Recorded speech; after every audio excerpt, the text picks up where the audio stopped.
Good afternoon. I'll meet your Beaufort County Board of Education Ad Hoc Results Committee meeting to order. The date is June 6, 2022, and the time is 4 p.m. And this meeting is being conducted via a hybrid in-person and via video, and it is being live streamed by the county channel.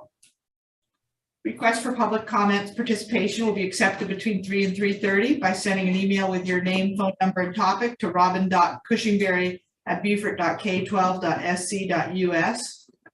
Did we have any comments submitted? Okay, so we don't need to continue to read that. The next thing is we will have the Pledge of Allegiance. I pledge allegiance to the flag of the United States of America and to the republic for which it stands, one nation, under God, indivisible, with liberty and justice for all. Please be seated.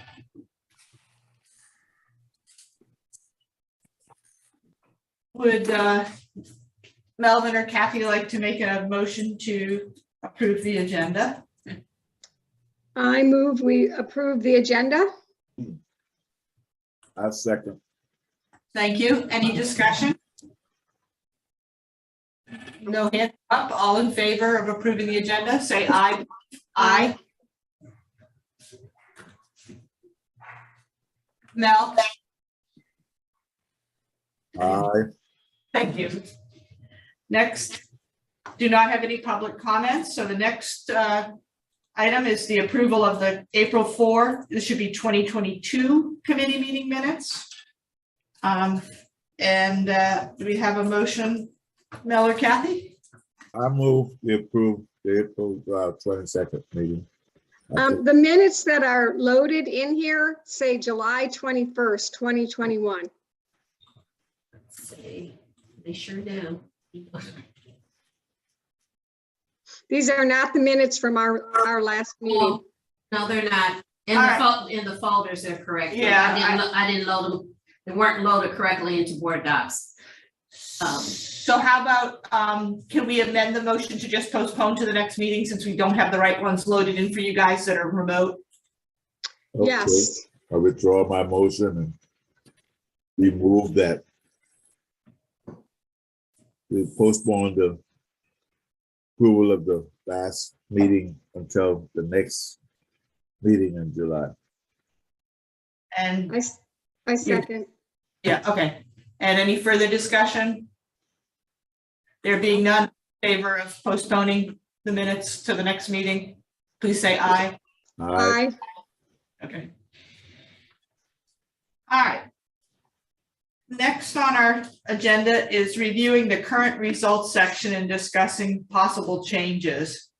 So we have Daniel here with us in person, and Alice is going to be joining us shortly.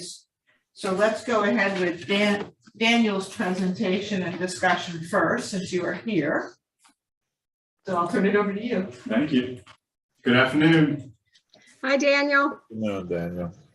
Hope you're doing well. So mine's probably gonna be pretty quick because we just need to look at it really, because the last meeting, it was asked if I could come back with what would it look like had we had test scores essentially that were reportable.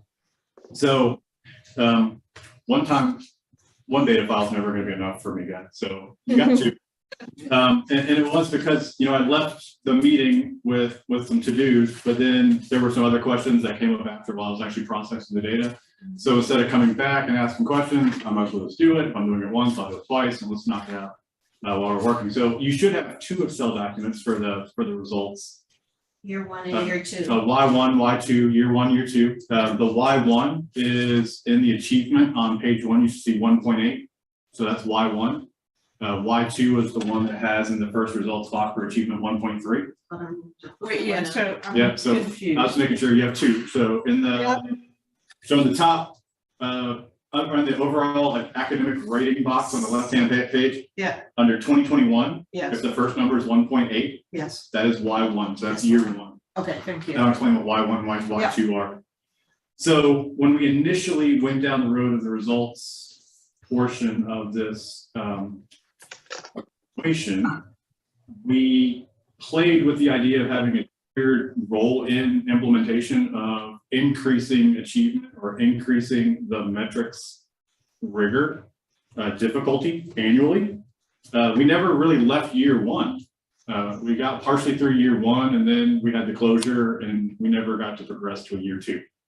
So I played with the numbers as if we were just picking up again in year one, where basically we would look at a superintendent's evaluation starting with 0 net change as being effective. I then went through for year two and said, well, if we choose to pick up where we left off and assume that the world kept moving, that the first time through, we decided that to be effective, we would need to see 2 percentage point increase from the year prior to be effective. So that's why I have a year one and a year two. So the one set of points are actually assigned based off of 3 being given to a 0 or to 1.99, 4 points being given to a 2.0 or higher, and then Y2 to get the 0 or to get to 3 points, I'm sorry, to get 3 points, a minimum of 2 points of growth would have to occur. Now the whole data set in front of you is not complete, and it's not complete because there have been changes since 2019 and what we can compare and what we have. So most everything is exactly the same as it was until we get to the end of course exams. Which page are you on? You're on Y1 or Y2? I'm just gonna mess with Y1, yeah. Okay. So if we kind of go through. Yeah, so I was gonna say that's the other document, right? The one that had 1.8 in achievement. Yep, I'm sticking with that one. Yep, Okay, that's so let's fine. go to that one on the screen. Yeah, if we can just go to Y1, then everybody can see. 1.8.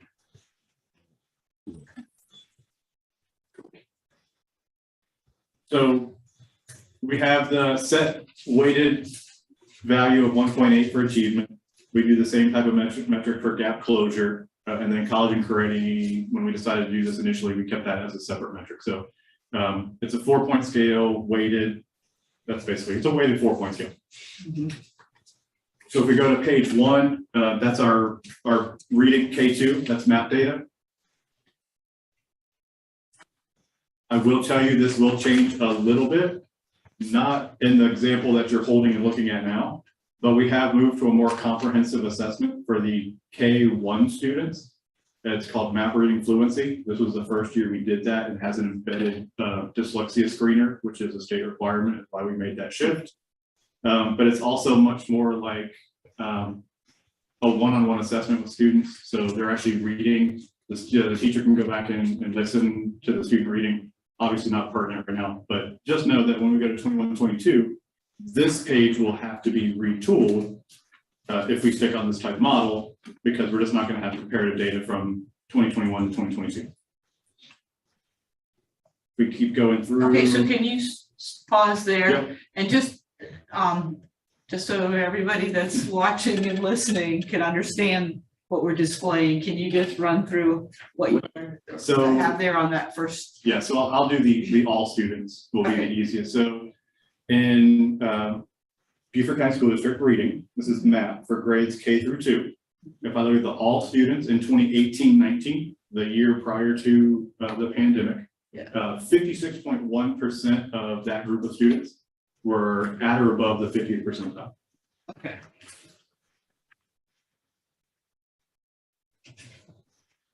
Then skipping ahead 2 years, the spring 2021, now somewhat back from the pandemic. The 50th percentile or higher for K2 students was 60.1%.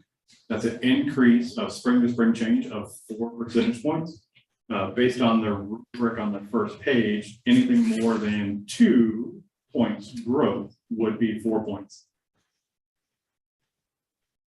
Okay. Which is under the year one, that first row. So if you scroll back down, so all students, growth of 4 points, more than 2, so they were awarded 4 points on that model. On the same rubric, the next one's perfectly a great example for this, African American subgroup of students.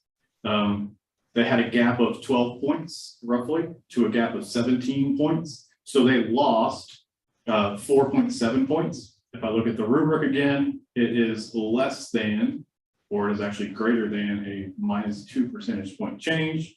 That would be ineffective 1 point. So they were in that box, they got 1 point.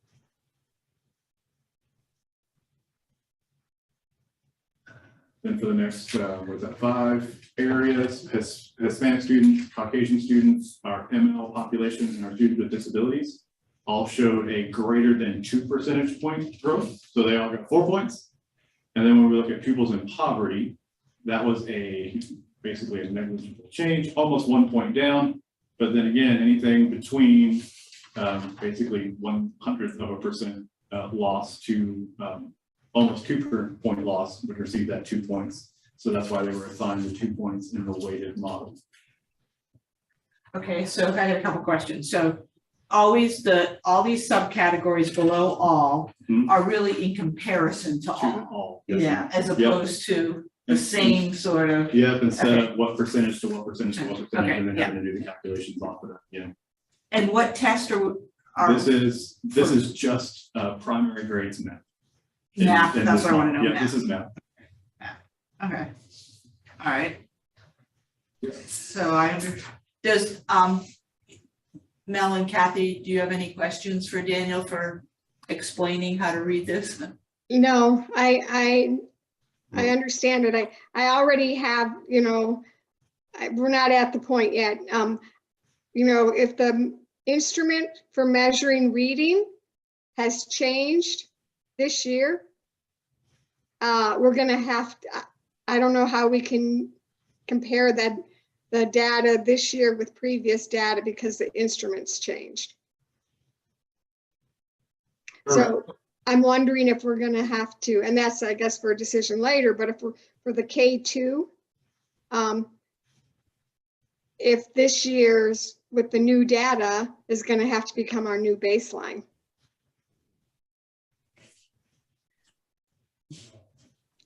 Yeah, that makes- Do we get a full score like we did before, Daniel, with the new one? But it's So it's actually, it's not a RIT score. Next year, okay. the assessment, the math fluency will come with percentiles and not RIT scores per se, but percentiles. It'll be normed. This year it does not, but it gives us a percentage of, for lack of a better word, readiness. So that could be reported. I do not foresee that is changing. I have not seen Okay. that. So that's something that we could look at as a benchmark. The good news is we haven't changed the mathematics assessment, so the K2 math would stay the Math same. would be able to say the same. Yeah, that's what Yeah, as we long just- as it's just not fair to compare data from different instruments. That's all. We definitely could not. There would be no comparison. Right. Mhm. All right. I'm good. Yeah, Okay. so the other one is math again for math K2. The same scale for year 1 was used. Yeah. If you see negatives, it's going to be the max points are going to be 2. Anything over 2 points will be 4. So pretty self-explanatory on the application. We get to 3.5. We're moving into FC ready. Okay, yeah. So same exact methodology, except for this is the percent meets and exceeds. So the same rubric is applied.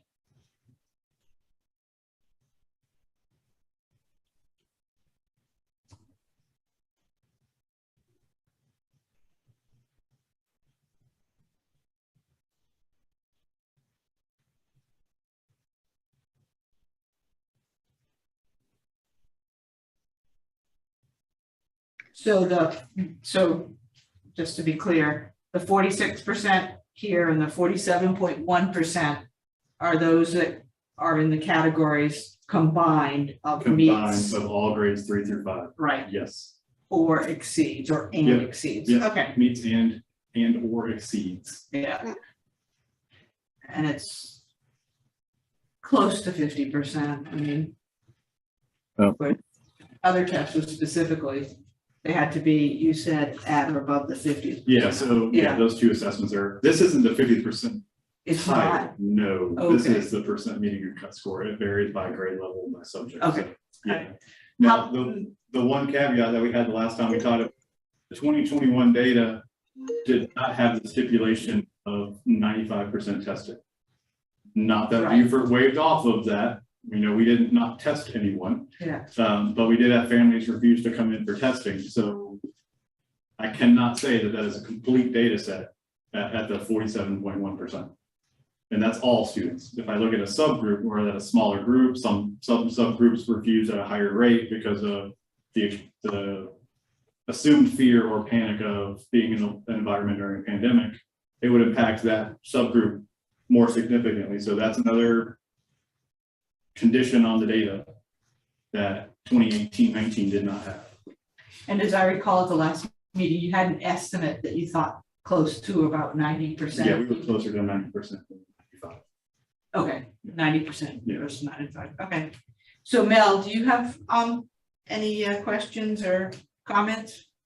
I mean, he already graded these things, so I mean, you have to be self-explanatory with the grading system he's used. Uh-huh. Okay. I mean, if that's what we want to go on, I think that is the question now. Is that evidence enough to adequately evaluate the superintendent? Mhm. In terms of a true assessment of what he has done. And as we said before, I don't know what this looks like compared to other districts. And that would be the significant thing, but you know, I think the numbers are clear what has happened. Mhm. So the only changes, so in the current 2021-22 pseudo type metric on the EOC, Robin, you slide down, 6.8 is the same as 3.5. Yeah. So English 1 is, sorry, they're not numbered. Here There we we go. go. So in the current world, English 1, the end of course exam for English 1 does not exist anymore. It went out and English 2 was assessed for English for 21-22. So come next year, yes, I will have a 22-23 English 2 score. So English 1, if we stick with this type model, would be shifted to English 2. Mhm. No more English 1, that's gone. Algebra and biology are safe. US history, page right before the last page. US history, the assessment, the standards, and pretty much everything with US history changed for the 21-22 school year. So all of our assessment data that was done this year, we have no results yet. We're not going to get them. So sometime very late in the fall, they're not usable. They're not reportable. It was a standard setting to match the assessment to the new US history standards. So honestly, if you're looking at a US history, you're looking at 21, 22, 23 is your benchmark year. 23, 24 is probably the first year you'd be able to look at this for any kind of comparison. So that's going to be a little bit longer haul assessment that's going to take time to catch up. Because we didn't just have a change in standards, we had a change in standard setting of the actual assessment as well. So English 1, to go back to that, the end of course exam.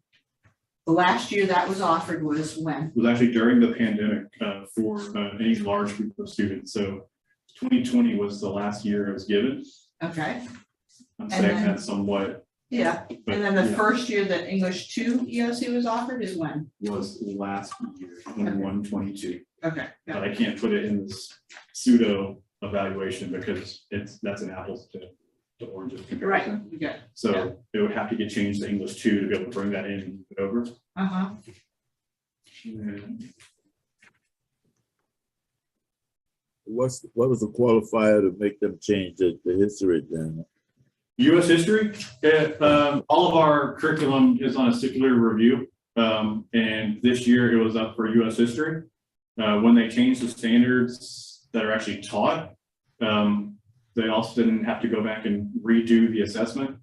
Because of the pandemic, they didn't get a pilot year of testing EOC items moving towards now. So they basically had to treat the fall and spring EOC assessments this year as a pilot and standard setting all at the same time.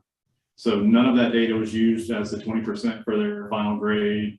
It's all off. So basically we won't get those scores until sometime probably August, September. To do any type of internal review on how we did versus teaching the standards and the expectation.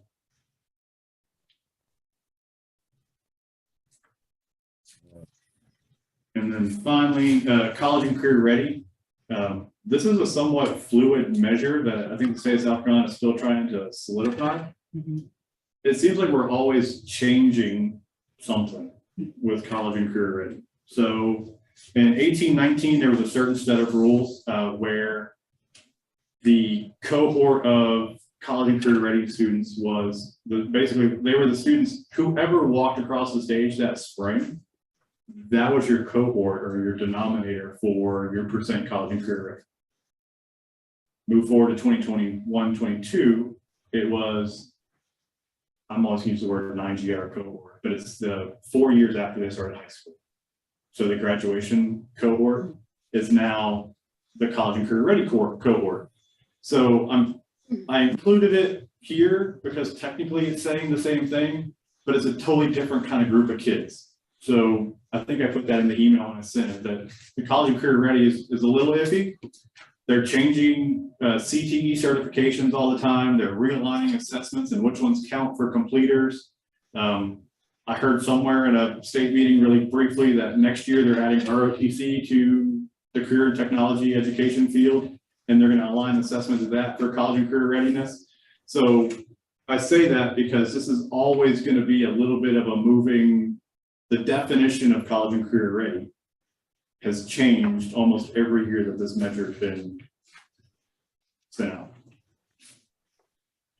I don't disagree that it's a very impactful, meaningful measure. We just also have to understand that every year it's a little bit different. And a lot of this reduction, the reductions you see in the all students is because it's a totally different cohort of kids that's going through the system. Daniel, would we be able to, if we, looked at graduates would we be able to make our own definition just for our own data purposes to keep consistent, even if the state changes it, and say, okay, for us, the percentage of kids that graduate on time means this, and spread it out and lay it out? So graduation rate is easy. Graduation rate is the same that has been used since the early 90s. It's a federal definition. Okay, that hasn't changed. Okay. Yeah. The only thing the federal government did do was the class of 2022 was the first year that they could be our severe population of special needs students could be, they could receive a certification through specific coursework that would be the same as counting as a graduate. So that first class of students that could have taken that 4 years of coursework just graduated. So, but it's a very small population of the world even. So it's not gonna tilt the graduation rate from one year to the other very much. So I think graduation rate is far more stable than college and career ready. Personally, I think college and career ready is far more meaningful than just walking across the stage, because I want somebody who walks across the stage to actually be college or career ready. But if they're going to continuously move what that definition is, it makes it very hard to use. I understood, yeah. So that's my update. I think that now leaves all the work to you guys. So, What it all means. so I have another question. So the second document Mhm. where the achievement, the first one is 1.3. Correct. That represents what?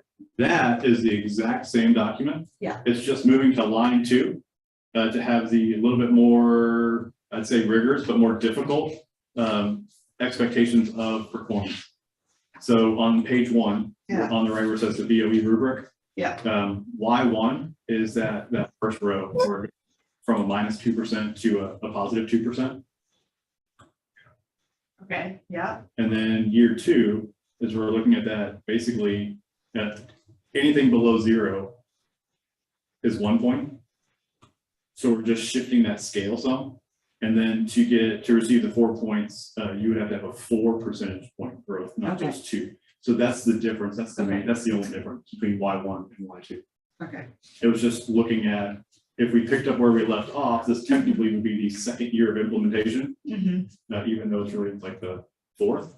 yeah, But it would be Y2 if we did that. So I just put that there just so you can see how drastically it can change with just changing. Right. okay, I don't think we're ready to move up to Y2 yet. I think we need to use Y1 again, because we haven't, since we put this into place, we haven't had a full normal year of school. So, and then I think we have to discuss, do we need to delete some of these areas such as English 1, because that's US history, and look at the K2 reading, because that instrument's changing.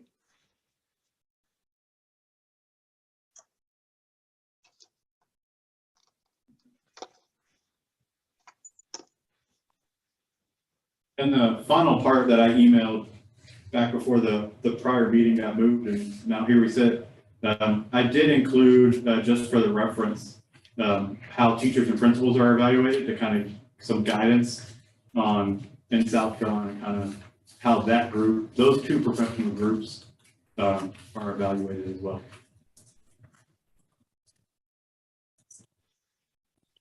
I didn't put actual documents, but links to them. yeah. Trying to save paper in the world. Mhm.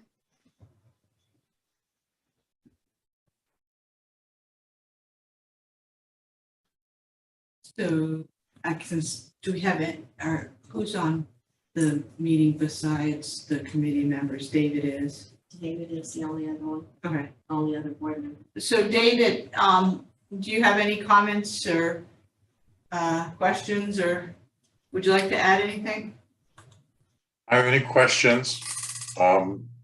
Actually, I'm kind of pleased with the way the tool worked. We're always going to have changes. We're always going to have changes in measurements, and we're going to have to make allowances for that. And I agree with Kathy. This is year 1 because we never really had a year 1. So that would be the relevant measure. And some of these measures, I don't know how we're going to do like US history. It seems like we should measure it, but I'm not sure how we can do it. And it kind of handcuffs us. But there's still a lot of stuff in here that's good. So, you know, I'm kind of happy with the way the tool worked.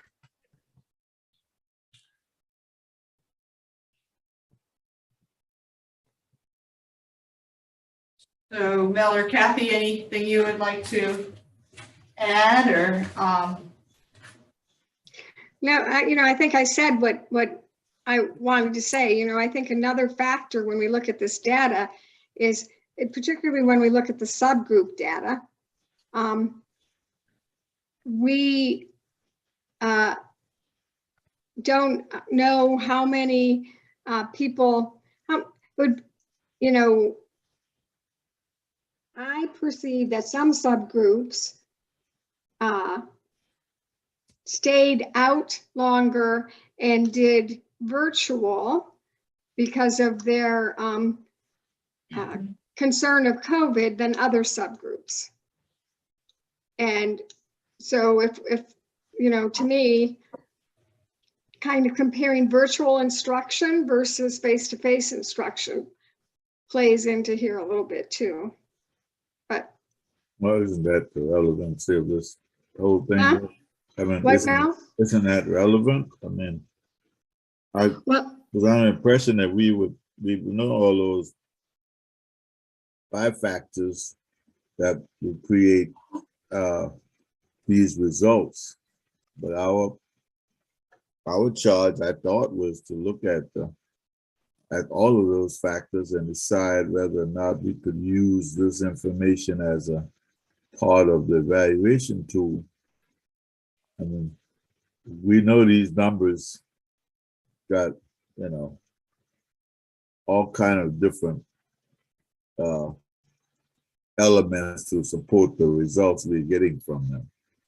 But the question is still, do we use them or not in terms of evaluation, or do we fast forward to 21 and 22, 2021 and 22, 21, 22, 21, 22 and 22, 23, because that's the only time we're getting anything that's a stable, that we can measure from. We just throw all this out or we start again. I know what we're going to get there. We knew what we were going to get. Daniel made it clear what his opinion was about it. And we're seeing it. The question is still the same in my mind. Can we use it for evaluation or not? I know we can't use it to read any sustained effort in a normal situation, but can we use it to evaluate in an abnormal situation? That was a part of what we were thinking when we were talking about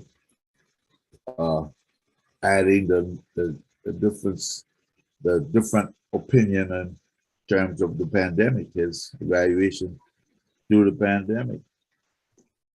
And I could go either way. I'm flexible. I don't we need to continue to talk about it. We need to make a decision on a recommendation.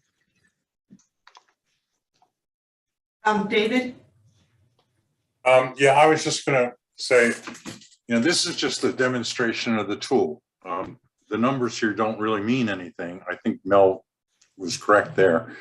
That column that it says, that second column is going to be replaced by the results by spring 21, 22, and so those numbers would mean something then. This was just to show you how the tool worked, right? So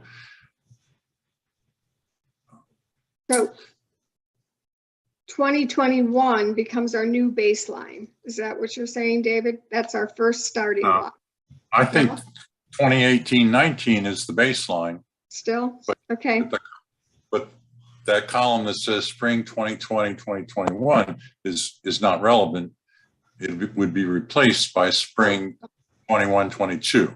And that would be compared back to 18-19, which was the last time we had any valuable statistics. Right. And the only argument about that would be how everything was affected by the new data. I mean, how did the pandemic affect that 21, 22 outcome? Is that relevant with all of the things we've known and have seen in between? So, but I agree, the measuring tool got to be from that baseline to when we get a full, new, clean reading. Now, you want to go all the way back there, or you want to start with 2 new readings? That's really the question. Meaning don't use the spring 18-19 as the baseline now? Right, and you don't use that because I don't know if that'll be a true baseline again, with the pandemic affecting, you know what I mean? Yeah, I'm kind of David's philosophy. I don't think we have anything better in the sense that was the last time, we had a traditional school year, I guess you'd say. I can't think of using let's say, if we started using spring of 2021, 22 as our baseline, then we've got,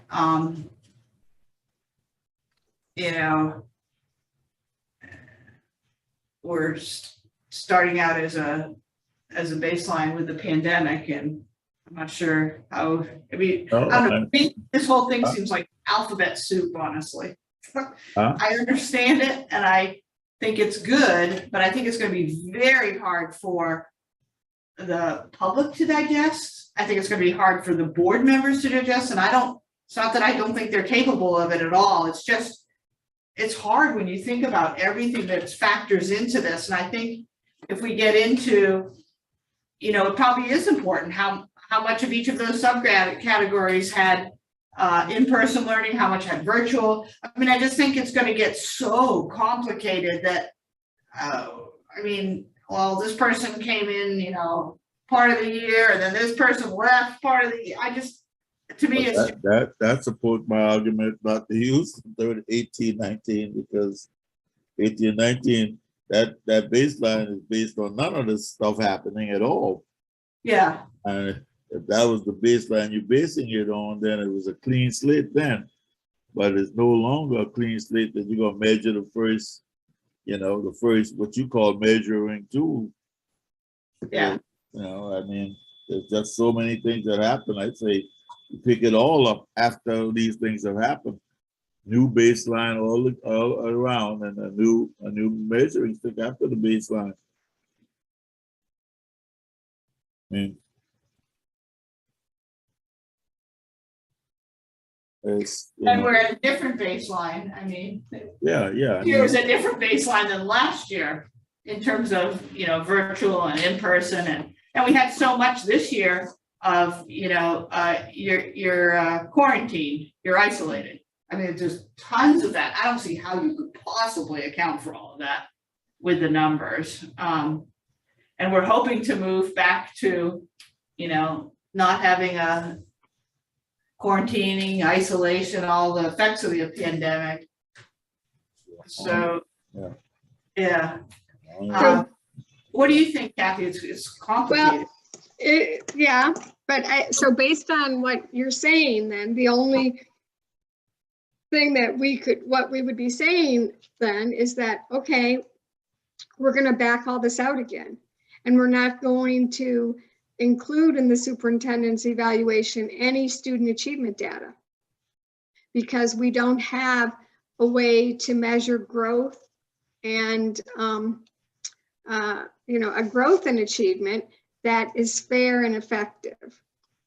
And what I hear you saying, I think, is that this year, ending in 22, this spring of 22, would become the baseline. And even this year is not totally clear because, as you've said, Tina, all the quarantines and stuff. But perhaps it's more, at least, I don't know, more fair or whatever. But what that says then to me is, okay, student achievement is in the same bucket it was in last year when we did the superintendent's evaluation. It's off the table because we don't have a fair way to measure it and to hold him accountable for that. Now, personally, I think that's okay because I think it's really tough with everything he's been up, against. But I think that, we're gonna have, to me, we have to do, I'm wondering if there's some other type of accountability, some type of student achievement accountability, just a small something that we could include. Yeah, I agree, Kathy. I think, I don't know, to me it's, what are we in the business of? Educating children. Right. And the way we measure it, their education is via academic achievement. So I feel like that we have to include it somehow, even maybe not in this the full way we have it written out. But exactly, there has to be something else that we can include. I just feel like not including it again, I understand why we wouldn't. It's not that I don't understand that, but it's just, you know, I don't know. I just think it's as important to include it. Can you, Daniel, think of other ways we could include an evaluation of academic achievement with maybe not getting into all the minutia? And I think you're running into why a lot of districts don't do this. Yeah, that's exactly. Because not only are you getting the hard decision of do we use it or not, but it's also not in the construct of why these assessments were made. Like SC rating, we really can't measure growth on. Like we can tell you how you did versus last year, but it's not a growth-based assessment. So it gets touchy. Like I was just writing down, like if we use 1819 as benchmark, those kindergartners are now third grade. I can't jump assessments and tell you how they should be doing because it's just too far. Yeah. So, you know, if I were to say anything, it would be the 21-22 score, but held independently. Now, how, or if you want to think of another comparison, compare how we are at the state, how we, what we, like the state numbers, our numbers, are we above or below the state? Because everyone's going through the same thing right now. Now everyone's going through it at a little bit different level. They have school closures. They, you know, our neighbors to the little bit south and west have no school bus drivers to get their kids to school. So everyone has a story. But if we look at the state level and we compare Beaufort, and you want to look at the subgroup, we can look at subgroups, and I can throw that together once the data is released, so you can see it. I'm not going to give you time to say yes or no on eval, because I'm not going to get state numbers until sometime really close to October. The only way that you could do this in the current world that we're in would be to look at, you know, our percent meets exceeds, the state's percent meets exceeds.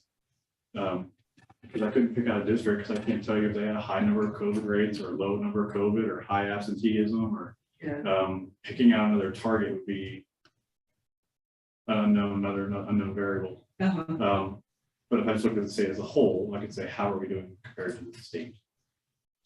How are we doing versus the state last year? Where we're all in the same exact pseudo type environment. That's really the only thing. We can never compare ourselves to ourselves for probably a couple of years from now. Yeah. We had this discussion last time, didn't we? We did. We touched on it, I think. Yeah, I mean, we talked about even selecting some like districts and comparing what they had as data and what we have, and then look at their growth outcome, and our growth outcome is a possibility. What percent were like who was actually teaching? Yeah, and it's hard to find that kind of likeness. So We have like districts, but with all things happening right now with teacher shortages and extended COVID closures, and I mean, some districts up through spring had independent learning on Fridays. They didn't come to school on Fridays. So there's just so many variables that even if I nailed a like district, I'd have to go and dig in and see what their policy was and what they did. And yeah, I understand all that. I mean, just hard to just want something to grab at that's fair to Frank. That's really right. I mean, I don't want it to I mean, it's gonna look bad no matter what it looks like if you're talking about measuring numbers. You can't measure numbers from 1819 when those kids were unencumbered at all to measuring the numbers of today's students who have been affected in so many, you know, scientifically proven ways. It's just impossible to do that. But if we're as a board supposed to measure something, then maybe there is, you know, something good about our stats that we haven't been able to find just looking at our stats alone. That's the only reason I would say to look at some like districts and see what happened, or, you know, see what happened statewide compared to our district. What if we took for this year, the 21-22, and compared that to the state only for 1 year? Use the same rating against the state data,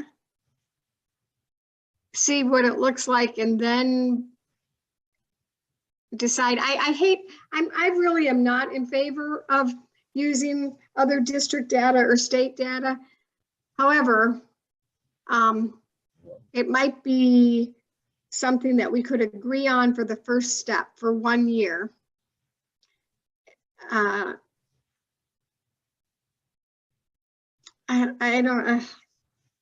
don't know. Because to me, Frank doesn't have any control over what anybody else in the state does. And we can't pull out, I don't think we can pull out a like district just because of what Daniel said, that there are so many variables. I think we have a conundrum here. I see David's hands up.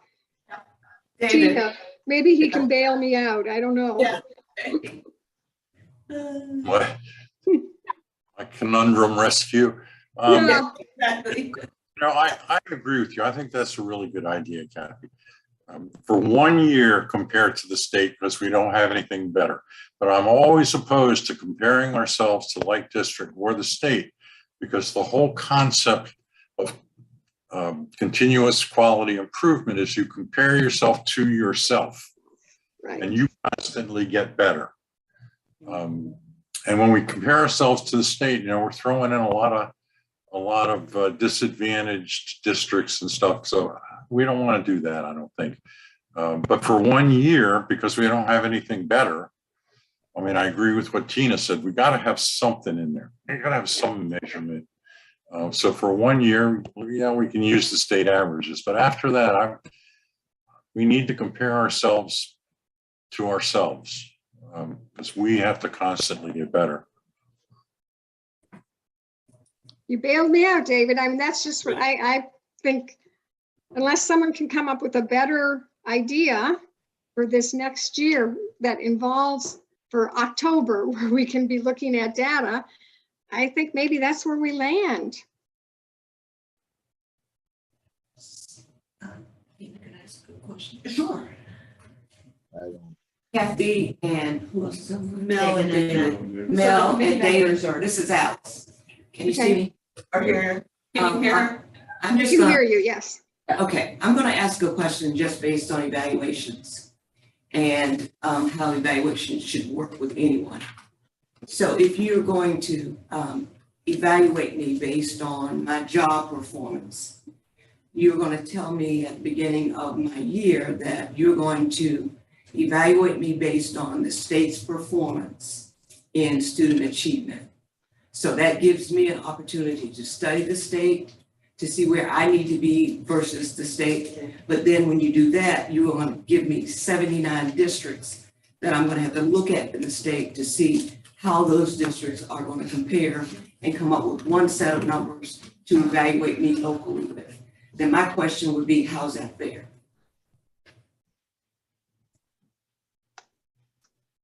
Well, if I'm answering that, Alice, I'll answer it by saying that that's a natural trend anyway. You don't have to look at those 79 districts to know you're being compared with them if you're in one of the districts.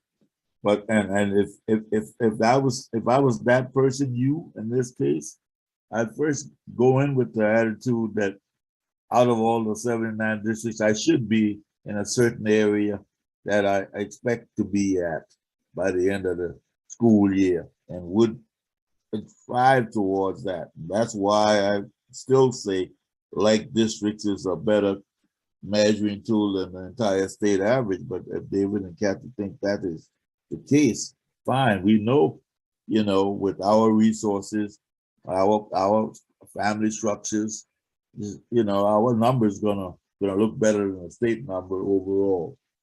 So, but you know, I don't, you know, there's no easy answer to how we're gonna evaluate an individual here fairly. That's a fact. So, but you know, I don't think if you put something out there like the entire state, that jeopardizes you. That probably gives you an advantage if you're in Beaufort County. But then are you gonna give me a quantitative number? I need to be X percentage better than. That probably would be what would be needed to put a drive into you, that you need to be at, you know, at least the top 30% or something like that in the state. But, I don't know. Well, You know, I think if we used our rubric, if you were 2% greater than the state, that would be highly effective and you'd get a 4. If you were 2% less than the state, then you would get a 1 point. And our whole thing, you know, you can see how it works with all the numbers. That's what I was thinking, but I don't know, you know, what the rest of you were thinking. That's what I was thinking, that we would use this rubric, measure ourselves against the state, and use this rubric. Dr. Rodriguez knows about this rubric. You know, when we first developed it, he was involved. We looked at the, you know, the things that we were measuring. I think the shock to him at that point was that student achievement isn't something that teachers are evaluated on. And I think he was coming from that belief that they were, but that's just my recollection. the other, don't say the other component to that. How did we come up with our percentages in 18-19? Where did that 2% come from, and how relevant was that to the state's averages? Well, we didn't look. Our average to the state average. Yeah, we didn't look at the state average then, so. Yeah, well, that's another thing that probably could be done, but that's a lot of work. I don't want to put anybody through that. So I was thinking, I mean, I certainly understand, I mean, somebody who's being evaluated needs to know what they're being evaluated on. That's only fair, and otherwise you don't really know, what should I be doing? I mean. Right. So I was thinking of not holding it to this same rubric, but thinking, well, what about just having, as part of his performance review in this year in October, just having a narrative with I think this seems like from our discussion, what's come out to perhaps be the simplest, fairest, because there's so many variables with the pandemic, is what Daniel has just said, and just compare how we fared compared to the state numbers this school year. But we need to know where we started, because so I might also say in that narrative to include where like 18-19 or the 2 years, you know, 18, let's say 17-18, 18-19, those would be the 2 consecutive years before the pandemic began or something.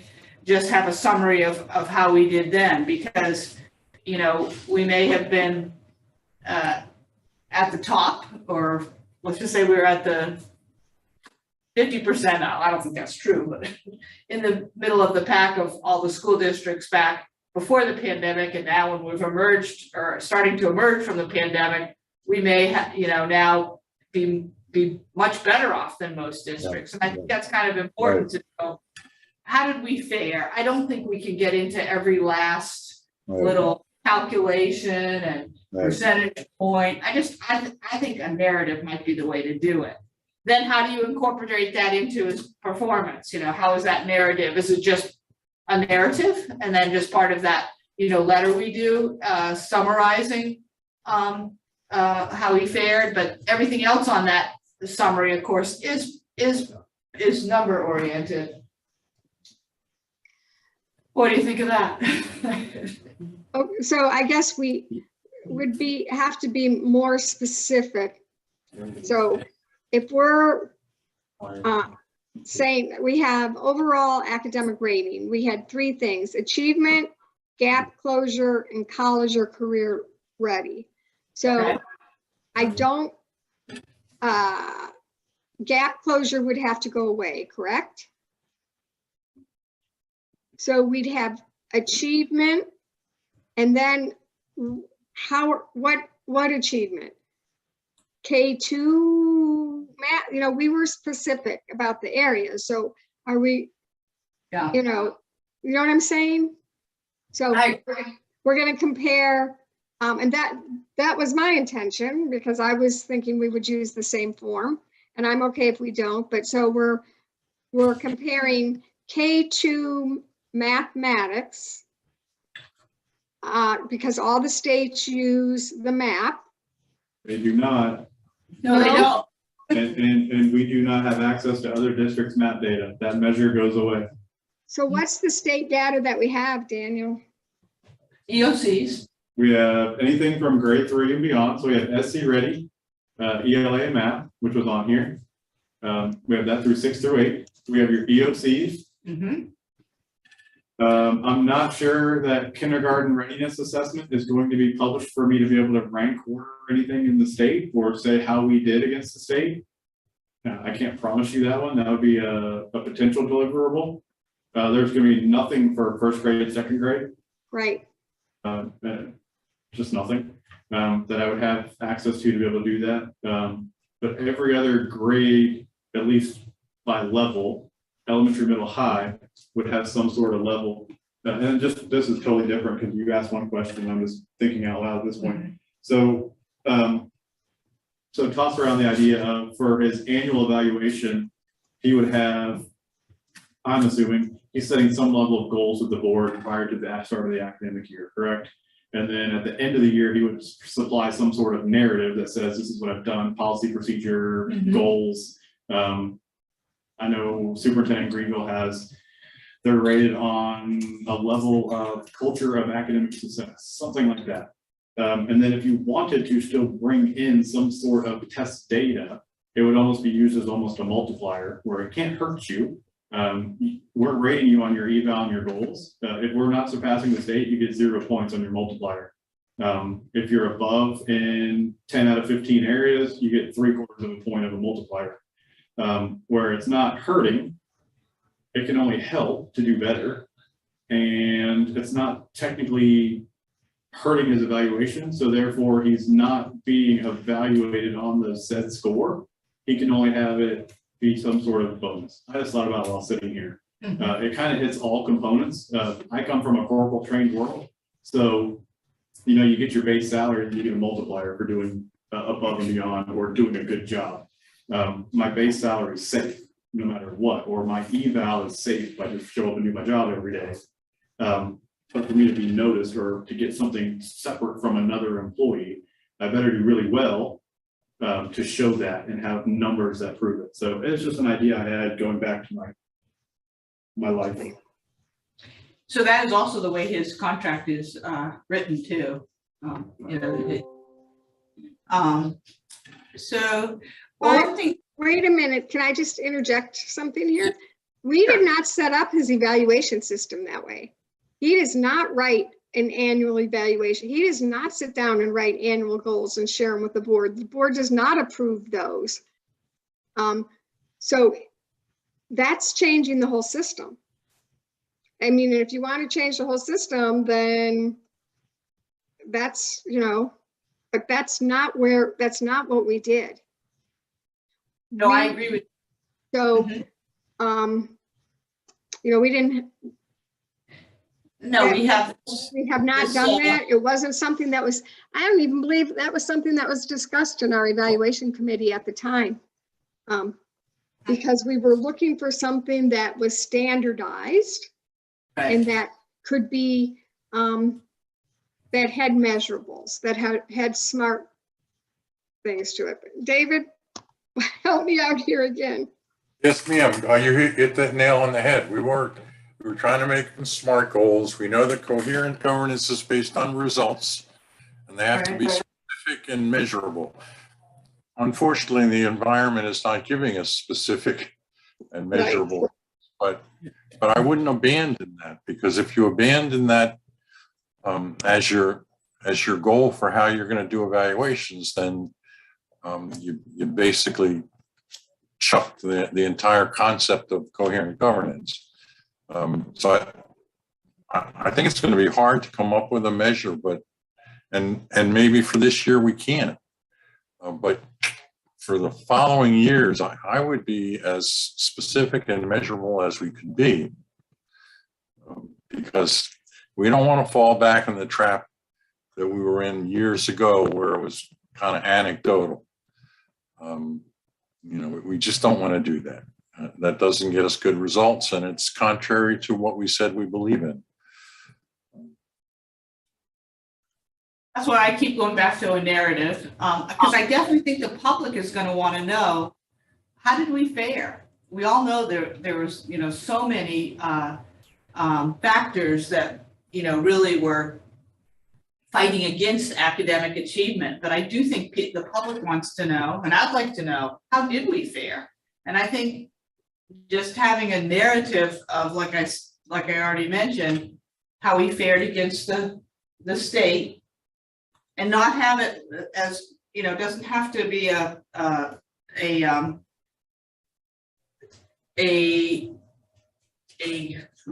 grade or whatever. I want to know, how did we fare? We were the best district in the state. Okay, well, that's pretty darn good, and just have it there as a narrative. But I do think if you're going to say how we fared coming out of as we're emerging from the pandemic, we definitely need to know, where were we when we went in? At least that's my feeling. David? Oh, yeah, I agree. We need to know where we were before all this happened. And 1819 is where we were. Mhm. And we can certainly write up a narrative and compare ourselves to the state for this year, because there's nothing else we can do. So I think so we've spent a good hour on this, and it seems like either one of the committee members makes a motion now about what we'd like to bring to the board. Well, it wouldn't be tomorrow. It's less than 24 hours away. We could meet another time. We could all think about it and have maybe another meeting in a couple weeks and see if we have anything better that we can think of, and then bring it to the board. What would the committee members like to do? I don't think we're obligated to meet another time, because I don't see we've come to any conclusion on what we got more than what we had before we started the meeting.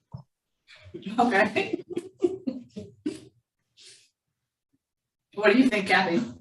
Well, I think that I would, that I could bring forth a motion that the committee bring to the board that student achievement, that I'm trying to wordsmith here, but basically the idea is that the student achievement portion of Dr. Rodriguez's evaluation for the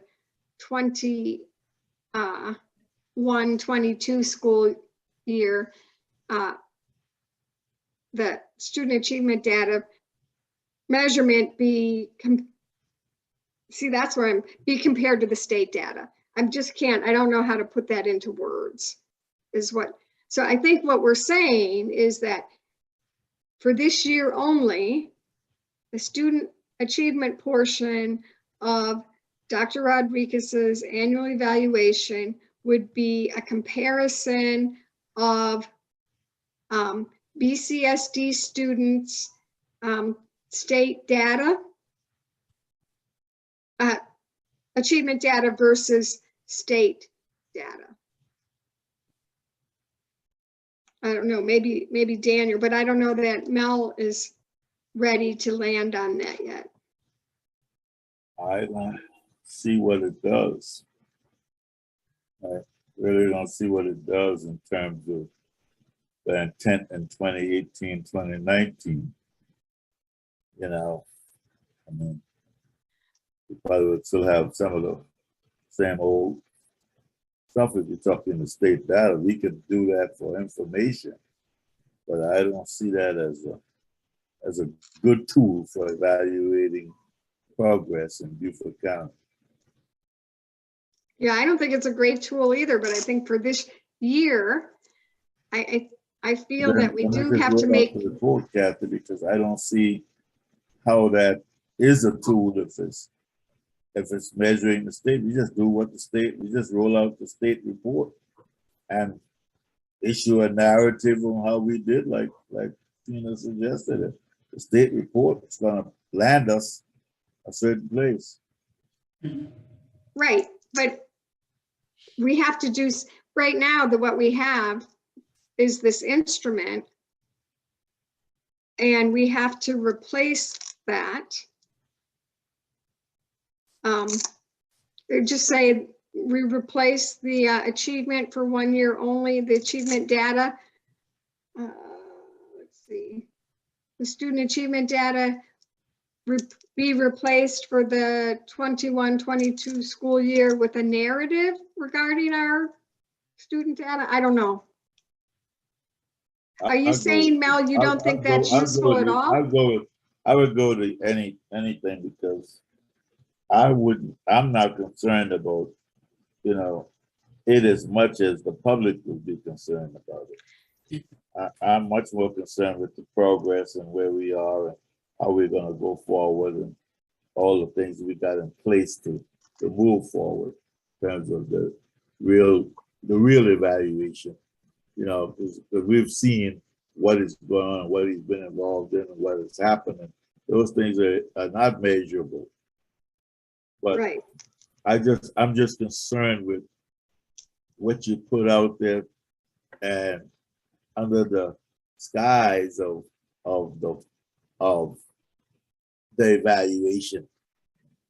I don't want the public to say and look at it as, what are you evaluating? You didn't evaluate anything, and maybe that is the only thing we have. So I'm going to go with either. I'm not going to fight it anyway. I have my opinion about it. I don't see how we can do anything effectively in terms of these numbers. See it as a problem it's obviously not easily solvable, period. No. Right. And as Daniel's already pointed out, hence why so many boards of education in our state don't evaluate their superintendents on academic achievement. How about if we think about it or whatever, could and have another meeting, like in just a couple of weeks, we could invite Dr. Rodriguez, which I don't think would be a bad idea. He may have some good idea about, and he's got to agree to it. Right. For us to implement it and see what his input is, and maybe Daniel too could think more about it and think, I don't know, give us just a little bit more detail about what we'd be getting from the state. And maybe you'd have the numbers, you would be able to provide the numbers for 18-19 as an overview, so we can see what is, here's what it looked like in 18-19, and here's what we're gonna get, or at least these categories are gonna be available to us this year, but not until October. Does that sound reasonable? It does. I would like to see. Yeah. The other element of it is the fact that Dr. Rodriguez is there. We can probably look at it. We can probably look at it from his perspective, and we may have to look at that tool again in a new era. it is a new era from 1819. It's a new dynamic educationally worldwide. So we may have to look at that differently. We may not be pigeonholed into student achievement numerically anymore. So would you be, Kathy and Mel, are you in agreement that we would have, end our discussion today, since we can't really seem to get a good consensus about, what we want to bring to the board, and continue our discussion with more information in a few weeks? Yes, Yeah, I invite Dr. Rodriguez. Exactly. And have Daniel try to give, you heard our discussion, so you know kind of where we're headed, and if you could sort of tie it together for us of what we had available to us in 1819 compared to the state, and then what we likely will have now. Yeah. Sure. Okay. great. All right. So do we, since there are no objections, I think we've just Yeah. stated what we're gonna do. I don't think we need to have yes, we are. Oh. Yeah. No, we're extending this part of our Okay. agenda. Okay. Otherwise, I think we could be here all night. Right, Yeah. No, we could be here. That's why I was thinking we've already spent Right. out 15 minutes. I think we need to move on. Yes. All right, we'll come back to this. And we'll Okay. just the end of the meeting when our next meeting is going to be. So now let's have the other item that we have for tonight is to review the teacher retention data, and Alice is here to present that. Thank you. Could you print this one? No. It didn't print that way because This it's is better. in it's.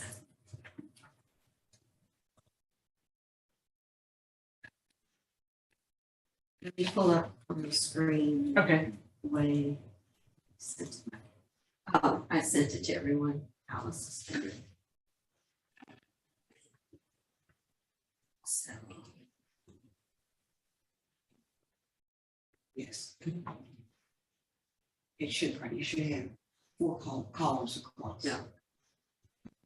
You only have 4, yeah. Yeah. You should have the school year. Yeah. The school level, you should have not returning. Yeah. And retain, and then percentage of retention. It should go straight across, and it starts at 2017, 18.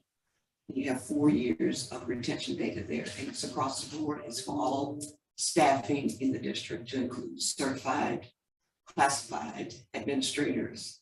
And then you will know the last year, there's a 4th category, and that's the professional staff.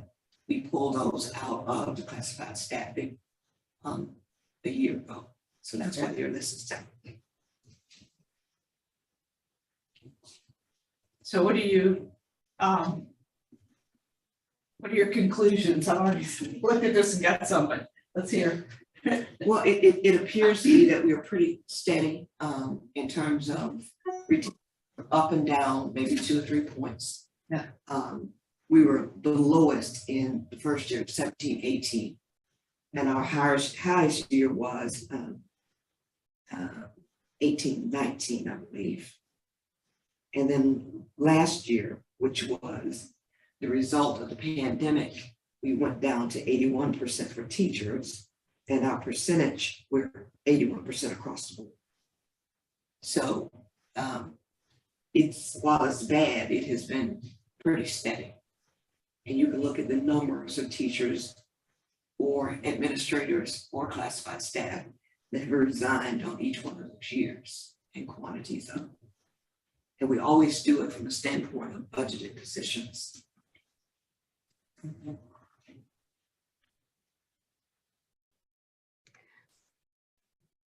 So it really says that the teacher retention and recruiting problem that's national has not just started. It's been there for a while. Kathy, did you want to say something? I heard you. Yeah, I just have a question here. The number terminated, and sometimes the number terminated supposed to be different from terminated means they were terminated by the district and not by their own choice. Is that correct? That is correct. We have resigned, we have Right. retired, we have terminated, and then we have other. So terminated means they were terminated by the district. By the district, okay. Because I thought at one point, it's been, okay, I got it. I thought I saw one where the numbers were the same. Yeah, like the one where it says 2021, look at the last one. The number resigned, terminated, the number retired and the number terminated are the same. So there's probably an error there somewhere. Not necessarily, it could be the same. Oh, really? Retired and terminated could be the same. Oh, okay. Because it's depend on the individual only. Okay. One of the things I noticed right away too is just, it looks like the first 3 years on this document, we had roughly the same number of staff, about 2,500. That was the number of budgeted positions. But then you look to the 2021 school year, that increased by almost, let's see, about 20%. Yes, Yeah. and you can see where the increase is. Yeah, exactly. So that's a big difference. Man, we really had a big increase in administrative staff from 96 to 167.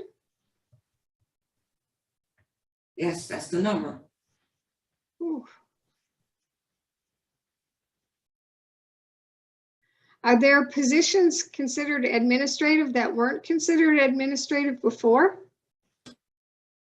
No, there were positions that were not in place that were administrative positions that we've hired for.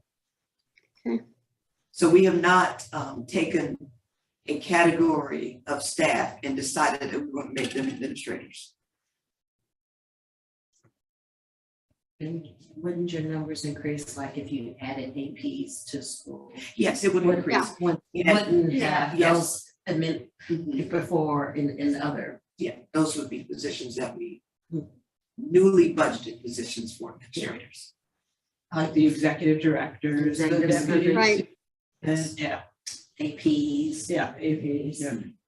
But coaches are not administrative, correct? Correct. They're just certified staff. Mhm. If coaches were in that administrative number, we have almost 150 to 200 coaches.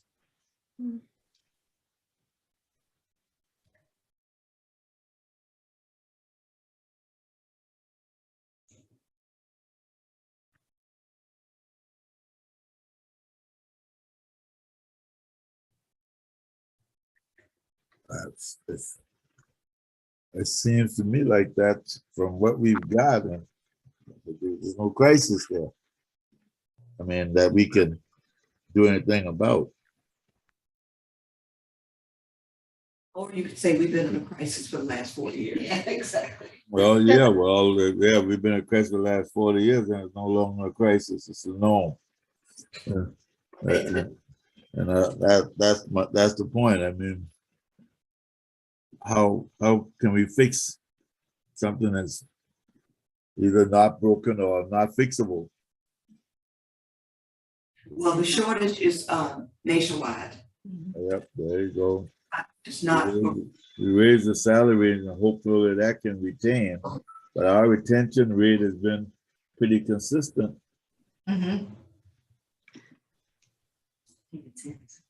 David? Thank you. Just to follow up on what Kathy pointed out on the administrative staff increase, this is public information now. We're gonna have to come up with a real good explanation of how it goes from 96 to 167. We don't have to do that right now. I'm just saying we need to be prepared because that does jump off, and you know there's going to be folks that are going to question it. So we really need to come up with a pretty solid answer anticipating that question.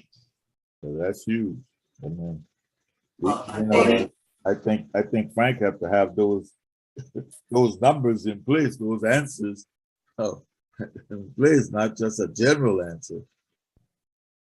And that's, wow, that's a 70% increase at least, huh? That's why I Yeah. questioned it, so. And the other area that's really increased, of course, is the classified staff, because professional and classified are what used to be just classified, right? Correct. Yeah, and if you look at that, that's really increased a whole lot too, compared to the prior years. So, So.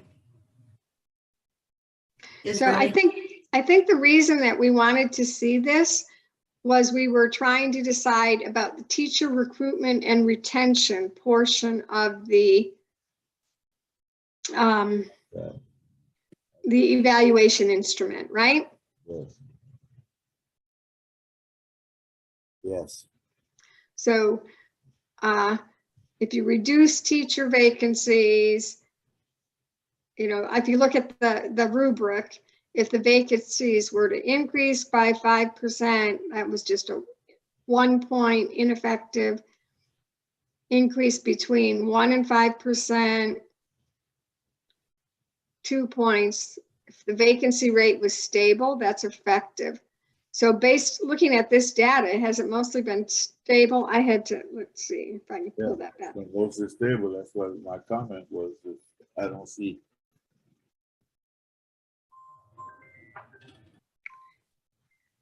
And then the other item was reduce the number of short-term substitute days. Which I of course think- is not on this document. It's not on Right. this document. Yeah, no evidence on that. But And I think that's something that the board just took, or are trying to do with this budget, is address it so that teachers won't. a lot of the budget was directed toward this part of the evaluation tool and this part of the Right, see. I think it was. So looking back at it now, yeah, as David just said, and that when they look at what we were trying to do, how does this appear to the public in terms of us saying we need to retain teachers and keep our teachers? They were staying all the time, you know, and all the other issues that supposedly affecting the shortages. The evidence doesn't show that. And them leaving because not being able to afford living in Beaufort County, et cetera, that's not evidence there. Well, That's a concern in terms of the numbers. well, Mel, I can say that recruiting, even 4 years ago, has always been hard for Beaufort County because of the salary. Yeah. That's always been an issue. And 4 years ago, the salary was lower than it is now. So we've managed to maintain even on a low salary. Real salary is low. I live in Beaufort County. I taught in Beaufort County. I know. I'm just saying, damn token, the public don't care about what I know and about the real factor that involves a personal teacher. They look at that number, those numbers there, and say, "Hey, you were keeping your teachers anyhow. You know, they weren't getting paid, but you were keeping them anyhow. You know, why the big talk now about keeping them?" And that's not for you, Alice. That's not directed at you, or I mean, it's not us either. Because when I ran for the board, that was a part of what I ran to keep our teachers. Now, wanted to do some things there with those dives to determine why we still have to do that. But I'm just, you know, this is public document, so I'm concerned with what the public response going to be. I'm always concerned with that the budget and access and the fairness to teachers. it's gonna appear that they didn't have anything to complain about, and we don't have anything to complain about what Frank is doing to keep teachers. He's keeping his teachers. That's what it's gonna appear like.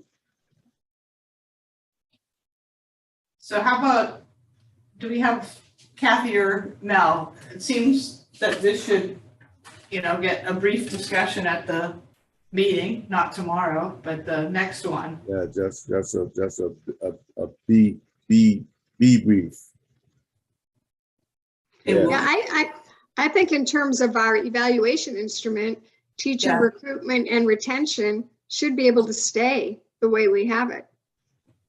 Oh, I agree with you. So do we No doubt. want to have this? I'm kind of surprised by this, very honestly. Yeah, I am too. The numbers, yeah. Yeah, this information is on the website. We publish this Oh. every year in the HR report. We publish this data every year in okay, the HR report. So it's on the website. okay, well then, I'm surprised. I never seen it, but I'm surprised the numbers are that consistent. That's not bad news. That's good news, and hopefully now it's gonna change a little bit better with the salary increases. Maybe get better, more teachers to stay and more teachers to come. Exactly. Yeah, so therefore, we're not going to bring forward a recommendation to the board that we need to alter the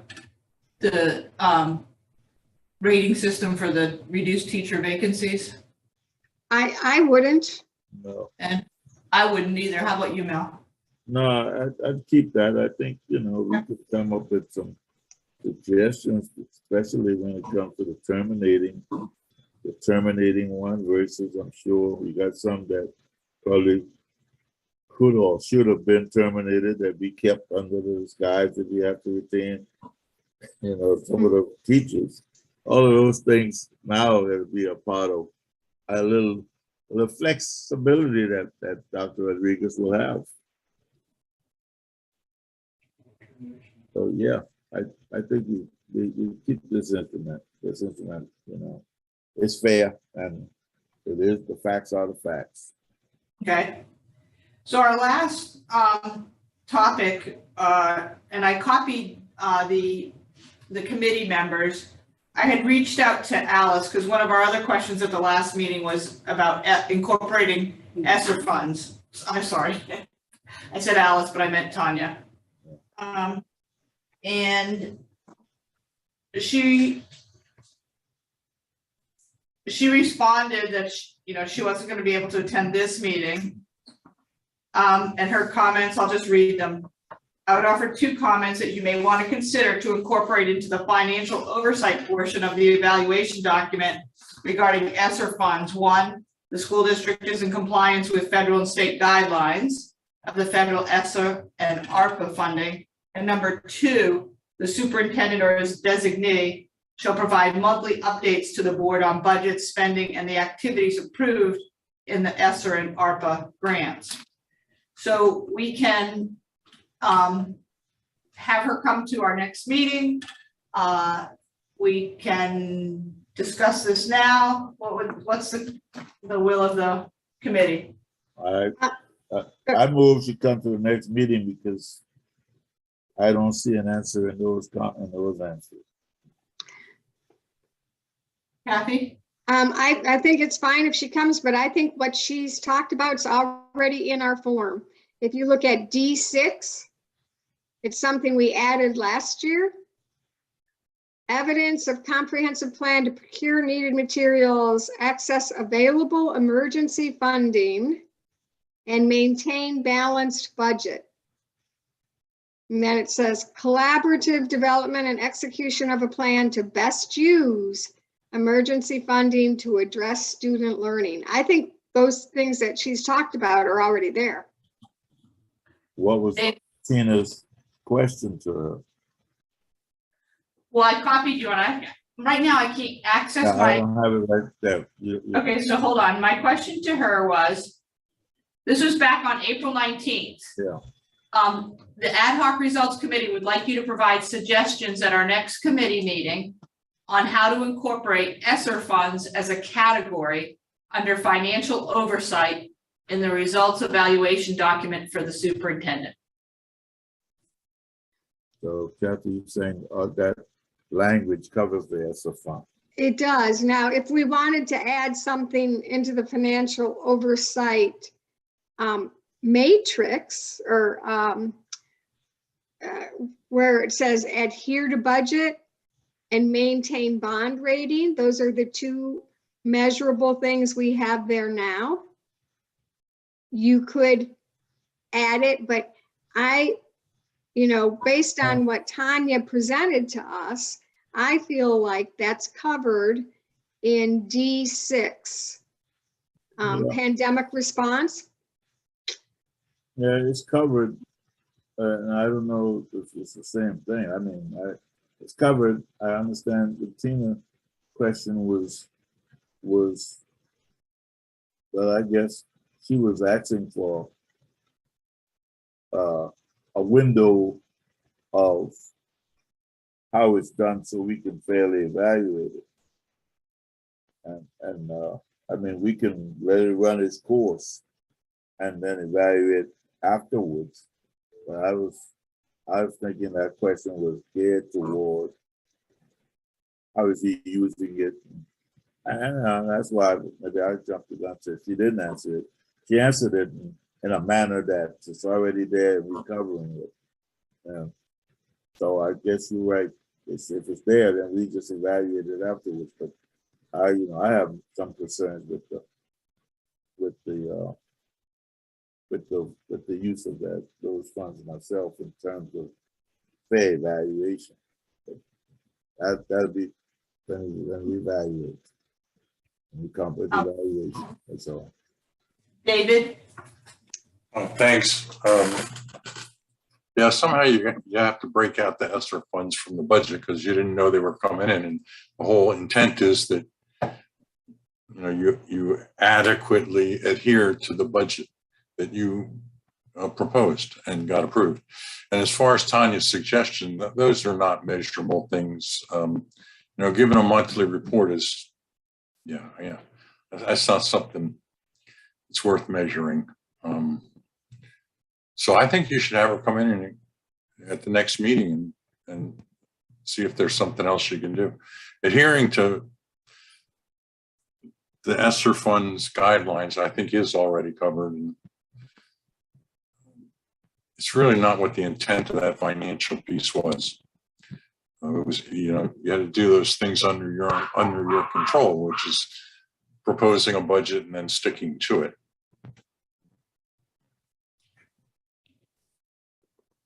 All right, so it seems like the consensus of the committee is that we have another meeting in 2 or 3 weeks and let us continue our discussion about the academic achievement pieces we already outlined earlier in this meeting, and have Tanya come and see if she can bring more, I guess, measurable suggestions.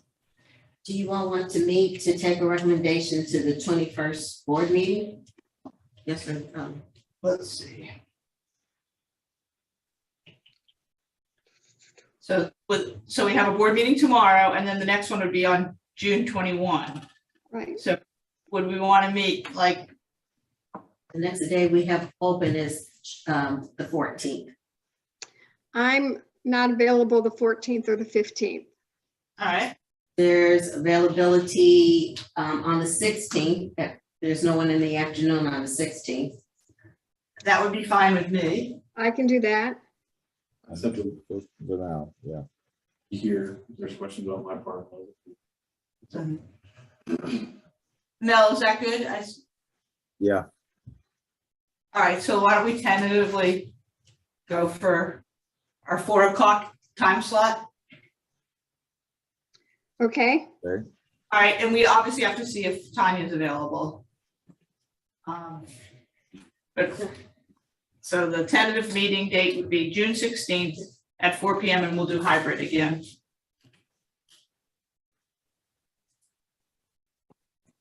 And so you're bringing back, Daniel's gonna get numbers from the state. We For want, 18-19, and then what would be likely available for this year from the state, given what testing is taking place. And then Tanya for something more measurable in terms of, are you gonna reach out to her? I'll let you reach out to her. And if tell her to contact me if she has any questions. Any other matters that No, we discussed tonight? Okay, well, thanks for everybody's time, because I know this took a while for us to yeah, hash things out. So do we adjourn by unanimous consent? I move we adjourn. So, Okay, All right.